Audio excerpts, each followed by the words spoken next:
بسم اللہ الرحمن الرحیم وبہ نستعین سبحانک لا علم لنا الا ما علمتنا انک انت العلیم الحکیم الحمد للہ رب العالمین والصلاة والسلام علی سید المرسلین وعلی آلہ وصحبہ اجمعین ومن تبعہم بإحسان الی یوم الدین اعوذ باللہ من الشیطان الرجیم بسم اللہ الرحمن الرحیم آمن الرسول بما انزل الیہ من ربہ والمؤمنون کل آمن باللہ وملائکتہ وکتبہ ورسلہ لا نفرق بین احد من رسلہ وقالوا سمعنا واطعنا غفرانک ربنا والیک المصیر۔ سامعین کرام، اس سے پہلے کے درس میں ہم نے اس مبحث کا آغاز کیا تھا کہ اہل غلو نبی کریم صلی اللہ علیہ وسلم کو شدائد، مصائب اور غم و تکلیف کی حالتوں میں ایسے امور میں جن کی قدرت صرف اللہ رکھتا ہے، ان امور میں نبی کریم صلی اللہ علیہ وسلم کو الملاذ اور المہرب، ملاذ جائے پناہ، مہرب بھاگنے کی، فرار کی جگہ، یعنی پناہ لینے اور فریاد اور التجا کا ذریعہ یا مقام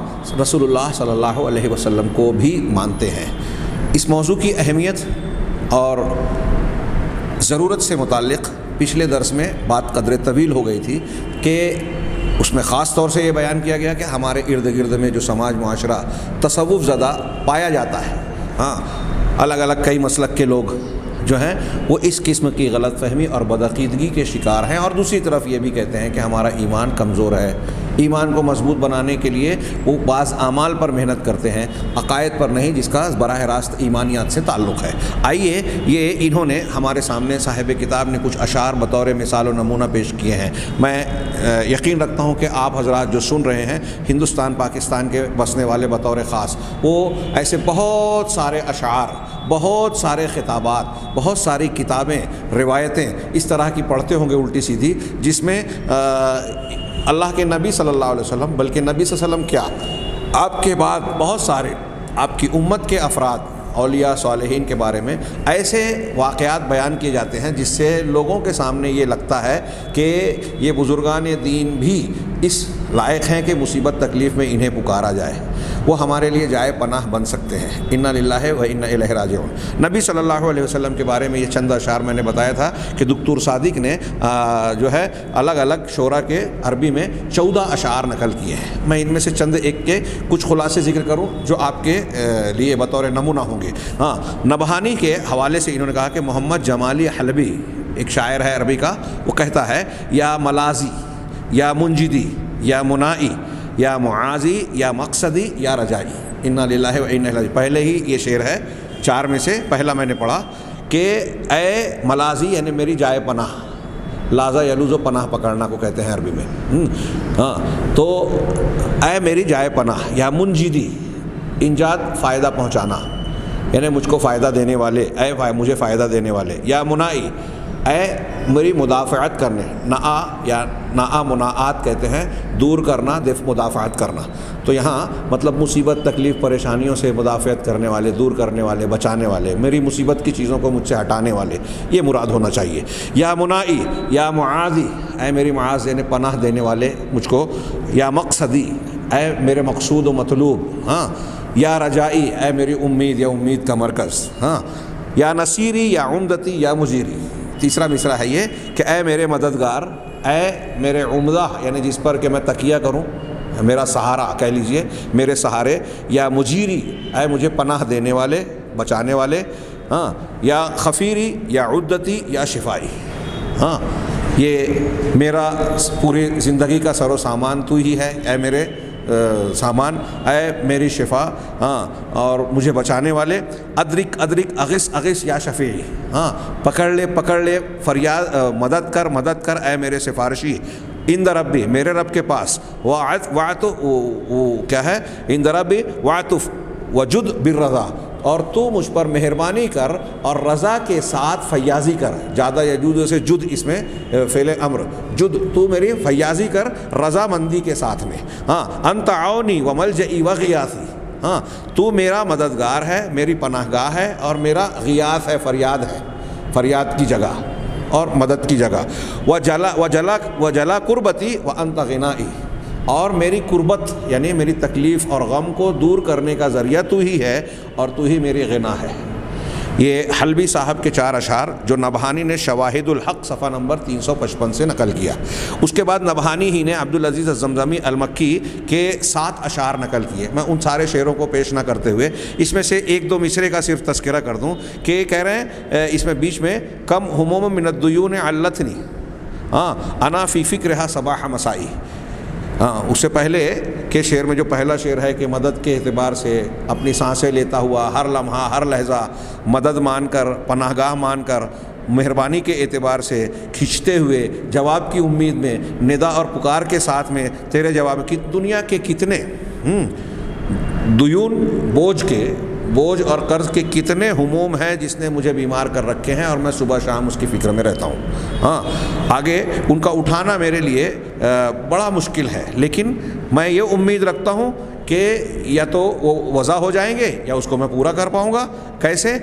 آگے شاعر کہتا ہے، جو میں یہ شعر پیش کرنا چاہتا تھا کہ تو ہر معاملے میں میرے ہر کام اور مقصد میں انتا فی کل مطلب نصب عینیہ، کہ میرے ہر نصب نصب عینیہ، کہ میری ہر دنیا کے مقصد اور مطلب میں تو ہی میری نگاہ کا مرکز ہے.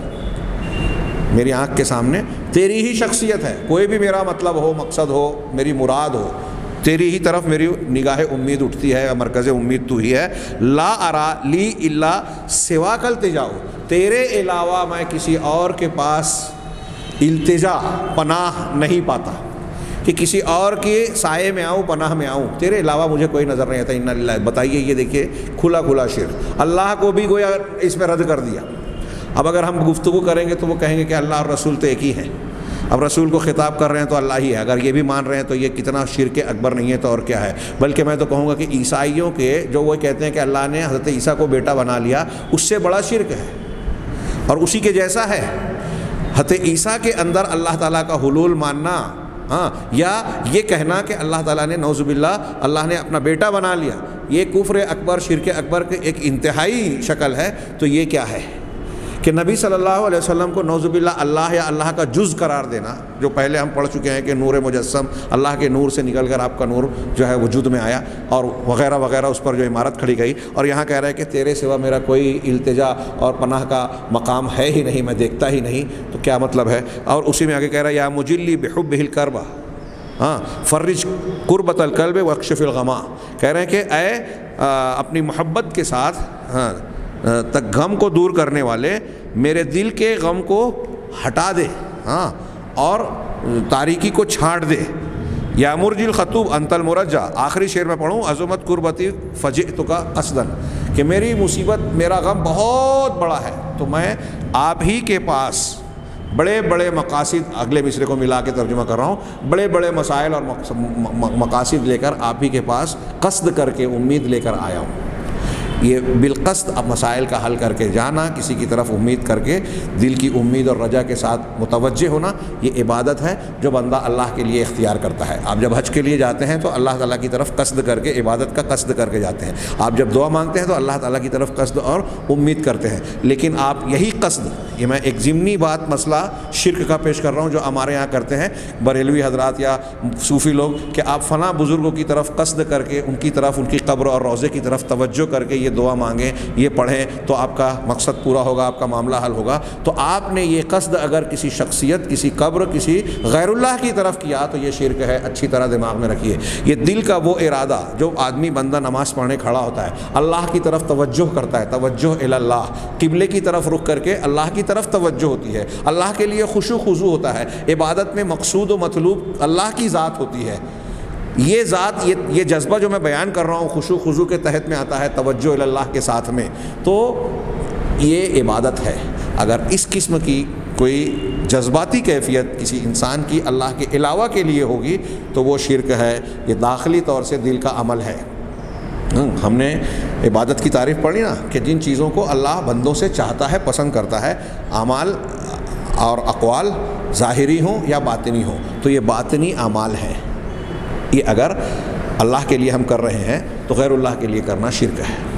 آگے دیکھیے، وقالا نبہانی نے اور بھی ایک شعر نقل کیا مجد الدین الوتری کے. ان کا ایک ہی شعر نقل کیا، لہٰذا اس کو میں پڑھتا ہوں کہ بذلی بے افلاسی بے فقری بے فاقتی الیکا رسول اللہ اصبحت احرب. ہاں بڑا صاف صاف اس نے کہا کہ اپنی ذلت کے ساتھ، عاجزی ذلت کے ساتھ، بے افلاسی، میں بڑا ذلیل کمزور ہوں، یعنی اپنی کمزوری کے ساتھ، اپنے افلاس غربت کے ساتھ، بے فقری اپنے فقر کے ساتھ، محتاجگی کے ساتھ، بے فاقتی اپنے فاقے کے ساتھ. الیک رسول اللہ، تو آپ کی طرف اے اللہ کے رسول، اصبحت احرب، آپ ہی کی طرف میں دوڑ لگا رہا ہوں، بھاگ رہا ہوں. یعنی میری جتنی بھی پریشانیاں ہیں، میری ذلت، میرا افلاس، فقر و فاقہ، یہ ساری چیزیں میرے مسائل ہیں، ان مسائل کو لے کر آپ ہی کے جناب میں بھاگا دوڑا چلا آ رہا ہوں. یہ ایک شاعر کہہ رہا ہے. یعنی فقر و فاقہ، ذلت و رسوائی، عزت و ذلت، افلاس کو دور کرنے کا اختیار گویا یہ شاعر اپنے قول سے یہ کہہ رہا ہے کہ رسول اللہ صلی اللہ علیہ وسلم کو حاصل ہے. یہ شاعر کہہ رہا ہے. اور یہاں یہ ہم بطور نمونہ پڑھ رہے ہیں. یہ عقیدہ بہت سارے لوگوں کا مانا اور پایا جاتا ہے. ہاں ایک اور نبہانی نے شمس الدین التواجی المصری کے اشعار 2 شعر نقل کیے. ہاں دونوں شعر ملاحظہ ہوں.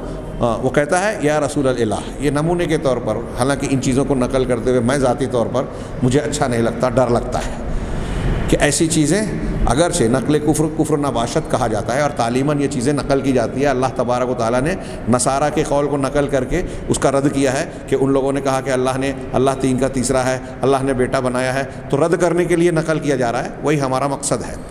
تو کہہ رہے ہیں یا رسول الہ انی ضعیف فاشفنی انت مقصد للشفاء. کہہ رہے ہیں کہ اے رسول الہ، اللہ کے رسول، الہ کے رسول، انی ضعیف، میں کمزور ہوں، ضعیف ہوں.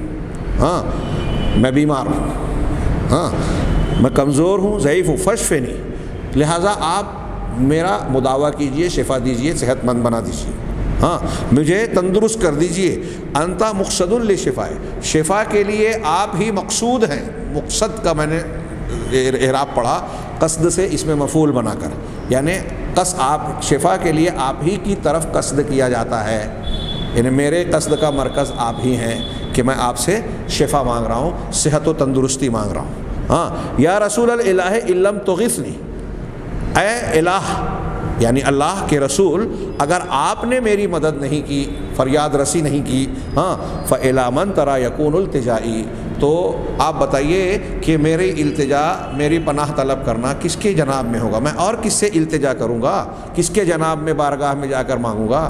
اللہ کا در بھی یہ شاعر بھول گیا. ہاں یہ پچھلے ہی مرجع سے، شواہد الحق کے مرجع سے جو ہے نقل کیا. نبہانی کی کتاب شواہد الحق ہے، ہر ایک کا صفحہ نمبر بھی دیا ہوا ہے. یہ چند اشعار جو انہوں نے پیش کیا، میں نے اسی کا تذکرہ کیا. اب میں سمجھتا ہوں کہ جو ہم دین کے بدیہی مضامین قرآن و حدیث کے جانتے ہیں، اس کو بہت زیادہ پیش کرنے کی ضرورت تو نہیں ہے، لیکن یہاں انہوں نے چند آیتیں قرآن کی نقل کی ہیں، اور بھی 20 آیتیں اور حدیثوں کے بے شمار حدیثیں، سلف میں صحابہ کرام کے اقوال. اس سلسلے میں اگر صرف پیش کیا جائے کہ مصیبت اور پریشانیوں کو دور کرنے والی ذات صرف اور صرف تنہا اللہ کی ہے اور کوئی اس میں شریک نہیں ہے.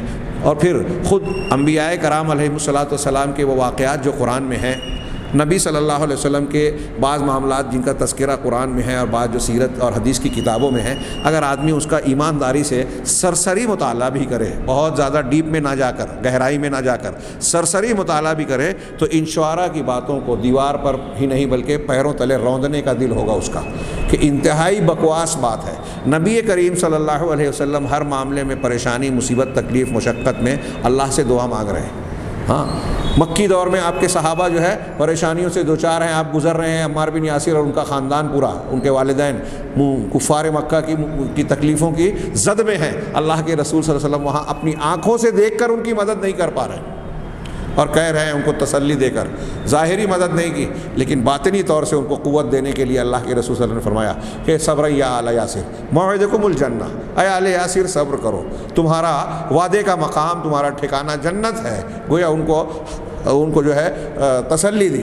حضرت خباب، حضرت خبیب اور دوسرے لوگ جب آپ کے پاس بہت ساری پریشانیوں کا ذکر لے کر گئے تو بتایا کہ پہلے کے لوگوں پر کیسی کیسی اذیتیں جو ہے ظلم مظالم کے پہاڑ توڑے گئے، اذیتیں دی گئی، لیکن انہوں نے جلدی نہیں کی. تم لوگ جلدی کرتے ہو.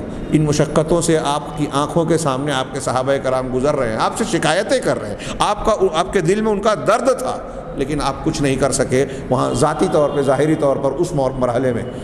گویا آپ کے یہ اعمال گواہی دے رہے ہیں کہ آپ کی دنیاوی امور میں اس طرح سے طاقت و قوت نہیں ہے، اور آپ ان سارے امور میں قرآن آپ کی سیرت طیبہ میں جگہ جگہ پڑھیے کہ اللہ سے مدد مانگ رہے ہیں. بدر میں اس سے پہلے کے درس میں ہم نے تذکرہ کیا کہ جنگ کی شب میں آپ اللہ تعالیٰ سے دعا کر رہے ہیں، سب بندی کرنے کے بعد بھی اللہ سے استغاثہ کر رہے ہیں، فریاد طلب کر رہے ہیں. ہاں، احد میں آپ نے اللہ سے دعائیں کی. ہاں، ہر مقام پر آپ اللہ تبارک و تعالیٰ سے مانگ رہے ہیں. جوتے کا تسمہ بھی آپ اللہ سے مانگتے ہیں، آپ کہہ رہے ہیں اللہ سے مانگو. ہاں، آپ کی دعاؤں کی پوری کتابیں لوگ چھاپ رہے ہیں. ہاں، دعاؤں کی کتابیں، ان ساری یہ جو شعرا بکواس کر رہے ہیں، شرکیہ باتیں کر رہے ہیں کہ تو میرا پناہ گاہ ہے، تو میرے ملاذ ہے، میں تیرے سوا کس کے پاس التجا کروں، اپنے افلاس فقر و فاقہ کے ساتھ تیرے جناب میں بھاگ رہا ہوں. اس قسم کی باتیں جو انہوں نے بکواس کی ہے، ہاں، اگر آپ ان کو سامنے رکھیں اور خود رسول اللہ صلی اللہ علیہ وسلم سے ثابت شدہ دعاؤں کو پڑھیں، کتاب الدعا ہر مسلک کا آدمی چھاپتا ہے، تو وہ ان کی عقل اور بصیرت کہاں مر گئی میری سمجھ میں نہیں آتی کہ پڑھ رہے ہیں کہ اللہ کے رسول یہ ساری چیزیں اللہ سے مانگ رہے ہیں. مختلف موقعوں پر آپ نے اللہ سے مانگا اور امت کو بھی تعلیم دی کہ اللہ سے مانگو، اور امتی یہ کہہ رہے ہیں کہ نہیں اللہ سے کیا مانگیں گے، آپ سے مانگیں گے. آپ اپنے صحابہ سے کہہ رہے ہیں کہ دنیا میں مانگ لو جو مانگنا ہے، اپنی بیٹی سے کہہ رہے ہیں، پھوپھی سے کہا، چچا سے کہا، رشتہ داروں سے کہا مانگنا ہے جو یہ میں یہاں دنیا میں جو انسان طاقت رکھتا ہے، میرا مال دولت میں یہ دے سکتا ہوں، لیکن اللہ کے مقابلے میں جو اللہ کا اختیار ہے وہاں کام نہیں آتا. یہ جو میں نے تھوڑی سی باتیں بیان کی ہے یوں ہی سرسری طور سے، اگر اتنی بات بھی لوگ غور کر لیں تو میں سمجھتا ہوں کہ ان کے لمبے چوڑے رد کی ضرورت نہیں. لیکن ایک مسلمان کو ہر وقت اللہ کا کلام اور رسول اللہ صلی اللہ علیہ وسلم کی احادیث ہونی چاہیے. تو رسول اللہ صلی اللہ علیہ وسلم کے کچھ نمونے میں نے پیش کیے. یہ قرآن کی چند آیتیں انہوں نے بیان کی، چنانچہ عنوان قائم کیا کہ غلاط نے یہ جو رسول اللہ صلی اللہ علیہ وسلم کے بارے میں ان اشعار اور اس قسم کی دوسری بکواسوں میں، اقوال میں، مقالات میں، کتابوں میں جو انہوں نے ذکر کیا کہ تکلیف کو ہٹانے اور غم و اندوہ کو دور کرنے کے لیے نبی صلی اللہ علیہ وسلم کی ذات ہی جائے پناہ اور بچنے کی جگہ ہے، نجات کا مقام ہے. یہ جو انہوں نے عقیدہ گڑھا اور تخصیص کی، اس کا کہہ رہے ہیں کہ نصوص سابقہ کی روشنی میں، مطلب ان اشعار کی روشنی میں ان کا باطل ہونا آنے والی نصوص سے ہم ذکر کر رہے ہیں کہ کتنا باطل ہے. اللہ تبارک و تعالیٰ کا ارشاد ہے، ہاں، یہ سورہ انعام کی آیت نمبر 63 اور 64 ہے. میں اس لیے لے رہا ہوں کہ اگر کسی کو لگے کہ یہاں ترجمے میں غلطی ہو رہی ہے یا میں کچھ مفہوم اپنے اعتبار سے بیان کر رہا ہوں، تو قرآن کے جتنے معروف قابل قبول ترجمے جن پر لوگوں کو اعتماد ہے، ان کو نکال کر وہ ترجمہ ملاحظہ فرمائیں. اللہ تعالیٰ نے ارشاد فرمایا، قل من ینجیکم من ظلمات البر والبحر. آپ ان سے کہیے، رسول اللہ صلی اللہ علیہ وسلم کو اللہ کہہ رہا ہے کہ ان مکہ والوں سے، کفار مکہ سے جو اللہ کا شریک دوسروں کو بناتے ہیں، ان سے کہیے کہ کون ہے جو خشکی اور تری، بر خشکی یعنی زمین، بحر یعنی سمندر دریا، جب یہ سفر کرتے تو خشکی اور تری کی تاریکیوں سے تم کو کون نجات دیتا ہے، کون بچاتا ہے. تدعونہ تضرعا وخفیہ، جسے تم لوگ کون بچاتا ہے، جسے تم لوگ پکارتے ہو، جن سے دعا کرتے ہو، تضرعا گڑ گڑاتے ہوئے، وخفیۃ اور چپکے چپکے. دل میں آدمی جب پریشانی مصیبت میں بار بار دل کے اندر اپنے ملجا اور ماوا جس کو جائے پناہ مانگتا ہے اس کو پکارتا ہے. اللہ تبارک و تعالیٰ، وقت زیادہ نہیں ہے، ہم گہرائی میں نہیں جا سکتے یا تفصیل میں، کیونکہ آیتیں کافی ہیں.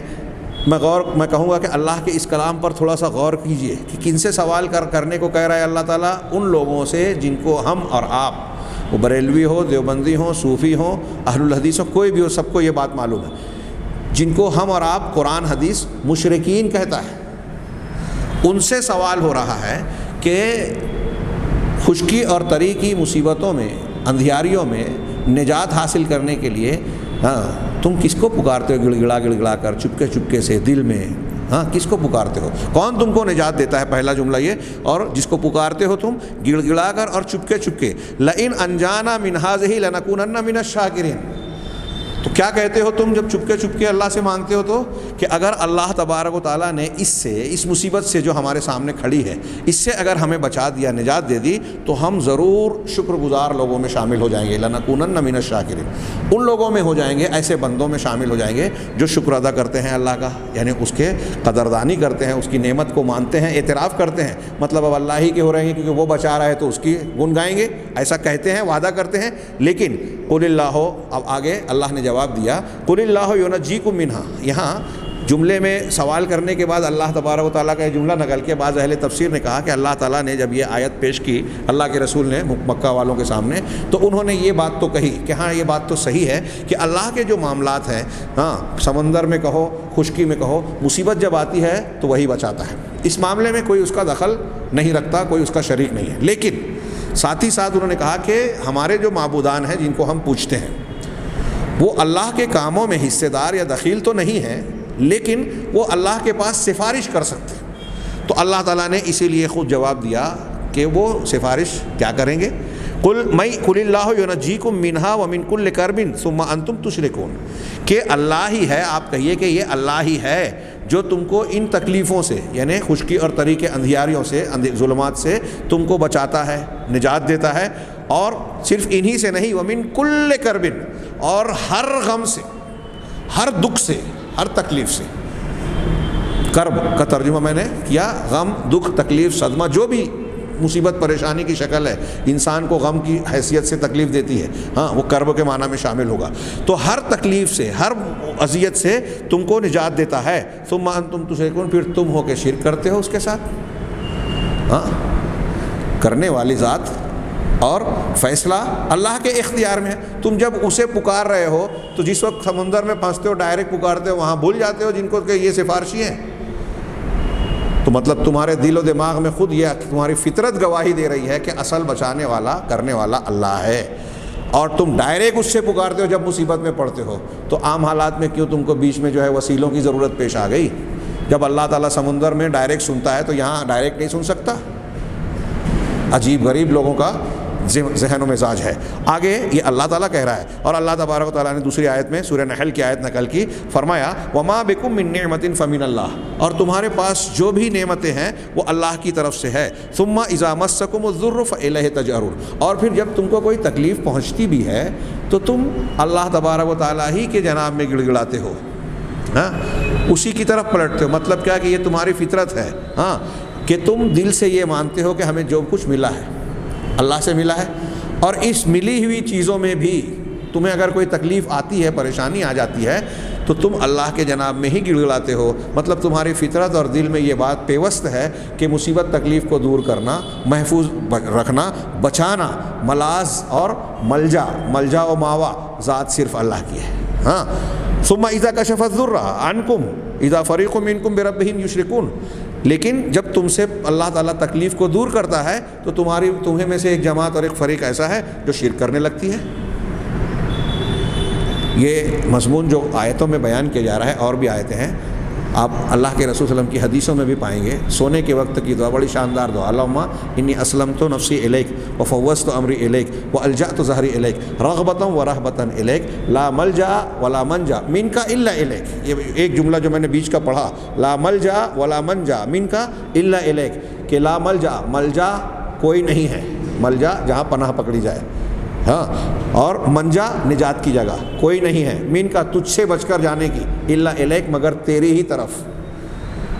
شروع میں ہے کہ میں اپنے آپ نفس کو، اپنے معاملات کو تیرے سپرد کرتا ہوں، اپنی پیٹھ کو تیرے جناب میں جو ہے ڈال رہا ہوں، اپنے آپ کو تیرے حوالے کر رہا ہوں، اپنے معاملات کو فوضت امری الیک، اپنے معاملے کو میں نے تیرے حوالے کیا. ہاں رغبتا ورہبتا الیک، رغبت رکھتے ہوئے بھی اور ڈرتے ہوئے بھی. یہ جو اس سے پہلے ایک بات بڑی شاندار علامہ ابن ابی العز نے نقل کی کہ کائنات میں انسان یا کوئی بھی مخلوق جس سے ڈرتی ہے اس سے دور بھاگتی ہے. صرف اللہ کی شان اور اللہ کی ذات ایسی ہے کہ اگر اللہ کا ڈر بندے کو پیدا ہو جائے تو اللہ سے بھاگ کر وہ اللہ کے جناب میں ہی پناہ لے گا. اللہ سے بھاگ کر کسی اور کے جناب میں کسی کو پناہ نہیں ملتی. اور یہ بات مشرکین مکہ بھی مانتے تھے. اللہ کے رسول صلی اللہ علیہ وسلم سونے کے وقت یہ دعا کر رہے ہیں اور اپنے صحابی کو سکھا رہے ہیں. بخاری کتاب الوضو کی آخری حدیث دیکھیے, غالباً آخری حدیث ہے. اللہ کے رسول لا ملجا ولا منجا منکا, تجھ سے بچاؤ کی جگہ, تجھ سے بچ کر پناہ لینے کی جگہ کوئی نہیں ہے الا الیک, سوائے تیرے, تو ہی بچا سکتا ہے. اور کائنات میں جو مصیبت تکلیف ہے سب اللہ کے اختیار میں ہے, دکھ نعمت سب اللہ کے ہاتھ میں ہے. تو کہا آگے وقال تعالی مخاطبا نبیہ صلی اللہ علیہ وسلم و امتہ معہ. یہ 3-4 منٹ مزید لوں گا اس درس میں, لیکن یہ چند آیتوں کو سرسری طور سے پیش کر رہا ہوں جن کی تفصیل میں آپ جائیں گے تو آپ کے لیے مضمون اور زیادہ واضح ہو جائے گا کہ یہ جو اللہ کے نبی صلی اللہ علیہ وسلم کو اہل غلو نے جو مقام دینے کی کوشش کی ہے کہ مصیبت تکلیف میں آپ کی طرف رجوع کیا جائے, بھاگ کر جایا جائے, یہ قرآن حدیث سے بالکل صریح متصادم بات ہے, ٹکراؤ والی بات ہے. اللہ کی توحید اور اللہ کے بارے میں جو ایمان و عقیدہ بندے کا ہونا چاہیے اس کے خلاف ہے. چنانچہ اللہ تعالیٰ نے اپنے رسول کو کہا وَلَا تَدْعُ مِن دُونِ اللَّهِ مَا لَا يَنفَعُكَ وَلَا يَضُرُّكَ. سورہ یونس کی بڑی مشہور آیت ہے. نبی صلی اللہ علیہ وسلم کو خطاب کر کے اللہ کہہ رہا ہے کہ آپ نہ پکاریں اللہ کے علاوہ اس چیز کو جو آپ کو نہ نفع پہنچا سکتا ہے نہ نقصان. پہلی بات تو اس سے یہ ثابت ہوئی کہ رسول اللہ صلی اللہ علیہ وسلم کو بھی پکارنے کی ضرورت ہے, دعا کی ضرورت ہے. اگر آپ کے اندر یہ خصوصیت ہوتی جو اللہ کی ہے, ملجا اور ملاذ کی, مددگار ہونے کی, علم غیب کی, تو اللہ کے نبی صلی اللہ علیہ وسلم کو دعا کرنے کی ضرورت کیا پڑتی؟ آپ خود اپنے مسائل حل کر لیتے. لیکن اللہ کہہ رہا ہے کہ آپ نہ پکاریں. اس کا مطلب آپ کو پکارنے کی ضرورت ہے. اور جب آپ کو پکارنے کی ضرورت ہے تو کس کو پکارنا ہے؟ ان کو نہیں جو نفع اور نقصان کے مالک نہیں ہیں, اور وہ اللہ کے علاوہ جو بھی ہے سب ہے. اور جب رسول اللہ صلی اللہ علیہ وسلم کو دعا کی ضرورت ہے تو آپ کے بعد آپ سے کم درجے کی تمام مخلوقات کو دعا کی ضرورت ہے. اللہ کہہ رہا ہے آپ سے خطاب کر کے فَإِن فَعَلْتَ فَإِنَّكَ إِذًا مِنَ الظَّالِمِينَ. اگر آپ نے ایسا کیا, اللہ کے علاوہ کسی اور کو پکارا, تو آپ ظالمین میں سے ہو جائیں گے, یہاں مشرکین میں سے ہو جائیں گے. رسول اللہ صلی اللہ علیہ وسلم کو یہ دھمکی آمیز انداز میں بیان کیا گیا, جبکہ آپ سے یہ ناممکن تھا کہ آپ شرک کریں, کسی اور کو پکاریں. وَإِن يَمْسَسْكَ اللَّهُ بِضُرٍّ فَلَا كَاشِفَ لَهُ. یہ امت کو بتانے کے لیے کہ جب نبی صلی اللہ علیہ وسلم کا معاملہ ایسا ہے کہ آپ کو اجازت نہیں ہے کسی اور کو پکارنے کی, تو ہم تو بدرجہ اولا آپ سے کمتر ہیں. اور جب آپ کو ضرورت ہے پکارنے کی اور آپ کے اختیار میں نہیں ہے, آپ اللہ سے مانگ رہے ہیں, تو ہمیں بھی اللہ ہی سے مانگنا چاہیے, کسی اور کو مددگار, پناہ گاہ وغیرہ نہیں ماننا چاہیے. وَإِن يَمْسَسْكَ اللَّهُ بِضُرٍّ فَلَا كَاشِفَ لَهُ إِلَّا هُوَ. اور اگر اللہ تعالیٰ تمہیں کوئی مصیبت تکلیف پہنچائے, کسی صدمے سے مبتلا کرے, کوئی تکلیف میں ڈالے, تو اسے ہٹانے والا اس کے سوا کوئی اور نہیں ہے. فَلَا كَاشِفَ لَهُ إِلَّا هُوَ وَإِن يُرِدْكَ بِخَيْرٍ فَلَا رَادَّ لِفَضْلِهِ. اور اگر اللہ تعالیٰ تمہارے ساتھ خیر چاہے تو اس کے فضل اور اس کے مہربانی کو کوئی ٹال نہیں سکتا, ہٹا نہیں سکتا. اللہ تعالیٰ ہی اگر دینا چاہے تو کوئی روک نہیں سکتا, روکنا چاہے تو کوئی دے نہیں سکتا. یصیب بہ من یشاء من عبادہ. اپنی مہربانی اور نعمت سے اللہ تعالیٰ جسے چاہتا ہے اپنے بندوں میں سے اس کو جو ہے پہنچاتا ہے. وہو الغفور الرحیم, اور وہ بہت بخشنے والا نہایت مہربان ہے. یہ سورہ یونس کی آیت نمبر 106-107 ہے. اللہ تعالیٰ کی ایک اور آیت ہے, ارشاد ہے وَإِن يَمْسَسْكَ اللَّهُ بِضُرٍّ فَلَا كَاشِفَ لَهُ إِلَّا هُوَ. اگر اللہ تعالیٰ تمہیں کوئی تکلیف پہنچائے تو اسے ہٹانے والا کوئی نہیں ہے.